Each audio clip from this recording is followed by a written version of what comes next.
Salam kerahiman. Hari ini kerendahan hati kita akan bicara tentang pengenalan diri. Diambil dari Diary Faustina nomor 66. Dikatakan di situ, harta yang tak kunjung habis, yakni kemurnian. Kemurnian yang mendasari setiap intensi, yang membuat semua perbuatan menjadi sempurna dan berkenan di hati Allah. Harta yang tak kunjung habis. Jadi kalau kita melakukan segalanya, segala intensi dengan dasar kemurnian, Bapak Ibu nggak perlu takut, karena itu adalah harta yang tidak pernah akan habis. Dan bahkan bila intensinya dengan dasar kemurnian, maka akan menjadi sempurna dan berkenan di hati Allah. Yesus, Engkau tahu betapa rapuhlah aku, maka tinggallah selalu bersamaku. Bimbinglah tingkah lakuku dan seluruh jalan hidupku. Ada satu kesadaran dari Suster Faustina bahwa dia rapuh. Bandingkan dengan kita. Kita juga sebetulnya tidak berdaya, tidak bisa ada apa-apa, kita apa-apa, kita banyak salah. Tapi keegoisan kita yang sering mengatakan bahwa saya bisa, saya benar, saya mampu. Hari ini kita belajar dari Suster Faustina dengan rendah hati dia mengakui kepapaannya. Padahal kalau kita lihat ya, dia begitu dikasihi oleh Allah, dia begitu dicintai oleh Yesus. Apapun Yesus katakan, yang kamu minta akan aku berikan. Bahkan kalau engkau mau duniamu sekarang menjadi lebih baik pun, aku akan berikan. Tapi lihat, Suster Faustina menyadari kepapaannya. Dasarnya adalah dia rendah hati. Dia tidak bisa melakukan apapun tanpa kekuatan dari Allah. Tidak bisa lakukan apapun dari kekuatannya dirinya sendiri. Oleh sebab itu, dia sadar, dia rapuh, dia minta supaya Tuhan selalu tinggal bersama aku. Dia mohon supaya Tuhan mau tinggal bersama dengan Suster Faustina. Dan juga selain minta Tuhan tinggal bersama dengan dia juga minta supaya bimbinglah tingkah lakuku dan seluruh jalan hidupku. Dia menyerahkan seluruh kehidupannya, mohon bimbingan Tuhan. Kita bisa juga belajar ya dari Suster Faustina. Kalau kita bangun pagi, kita berdoa, kita mohon bimbingan Tuhan sepanjang hari tersebut. Dari pagi, siang, sore, malam, dengan segala macam yang kita akan hadapi, yang kita akan alami. Tapi pertama-tama kita katakan, bimbinglah aku ya Tuhan. Selalulah bersama dengan aku Tuhan, karena aku rapuh. Engkau guruku yang paling baik. Ada satu pengakuan dari Suster Faustina bahwa Yesus adalah gurunya. Dia pasti mendengarkan apa yang dikatakan oleh gurunya. Yesus, aku sungguh ketakutan karena aku sadar akan kekuranganku. Dia ingin sempurna di hadapan Allah. Dia ingin memberikan yang terbaik kepada Allah. Tapi dia sadar bahwa dia apa-apa, dia banyak kekurangannya. Dan itu membuat dia takut mengecewakan Tuhan. Tapi serentak hatiku menjadi tenang.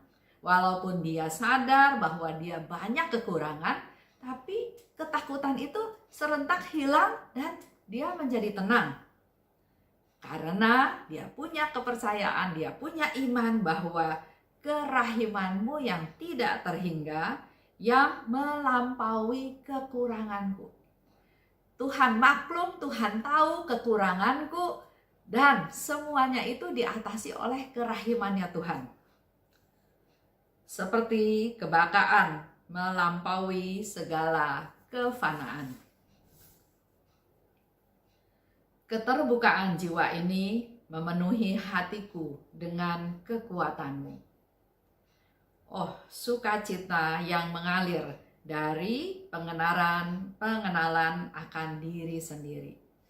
Dia terbuka hatinya, dia mau mendengarkan Tuhan Yesus sebagai gurunya, dan dia menjadi sadar, kenal siapa dirinya. Sering kita nggak ngerti, nggak tahu siapa saya.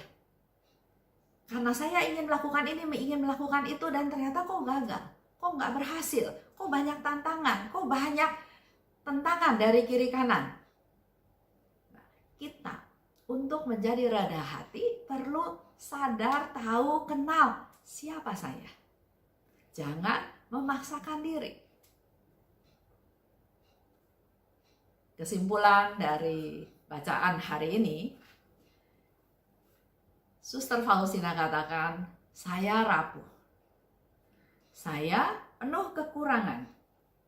Oleh sebab itu saya perlu ditemani. Saya perlu dibimbing oleh Tuhan. Walaupun saya takut karena saya sadar saya banyak kekurangan, tapi sekaligus saya tenang karena saya tahu kerahiman Tuhan jauh lebih besar daripada kekuranganku. Dan karena kesadaran tersebut, maka dia katakan, aku sukacita. Ada sukacita mengalir dalam diriku karena aku mengenal diriku sendiri. Dengan kita meneladan Suster Faustina, kita juga rapuh, kita juga perlu bimbingan Tuhan, kita juga perlu penyertaan Tuhan. Kita memang banyak kekurangan, tapi melalui pengenalan diri, maka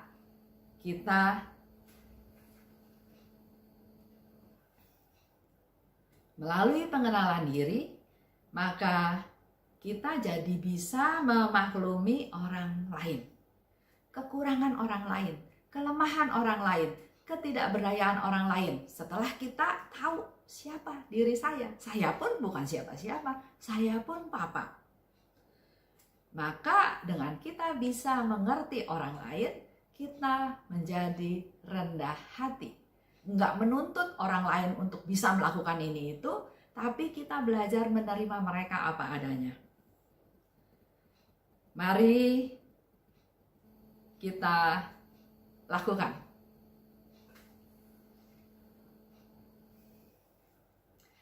Mari kita tularkan pada orang lain supaya dunia dapat penuh belas kasih, sebagaimana dikehendaki oleh Allah yang penuh belas kasih. Maklumi orang lain, maka kita sudah berbelas kasih kepada mereka, dan biarlah belas kasih ini semakin menyebar di dalam seluruh kehidupan kita, yang pasti ada efek dominonya. Itu aja untuk hari ini. Terima kasih. Salam kerahiman.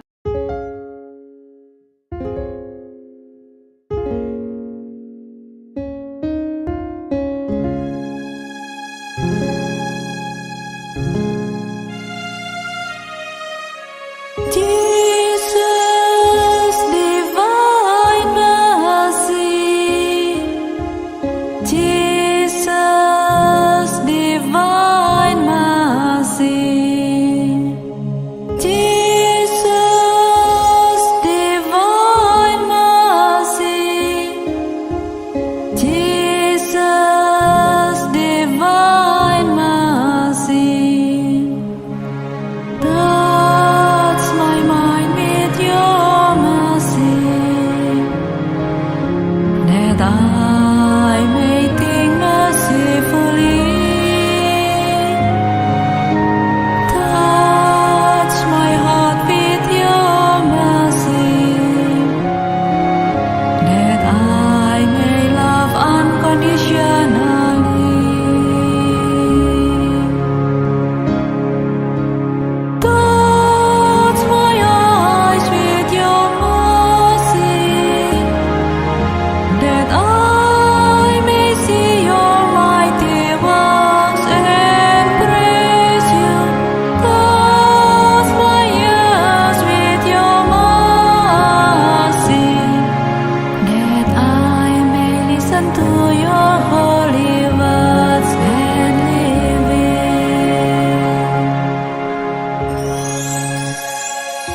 I may sing your praises now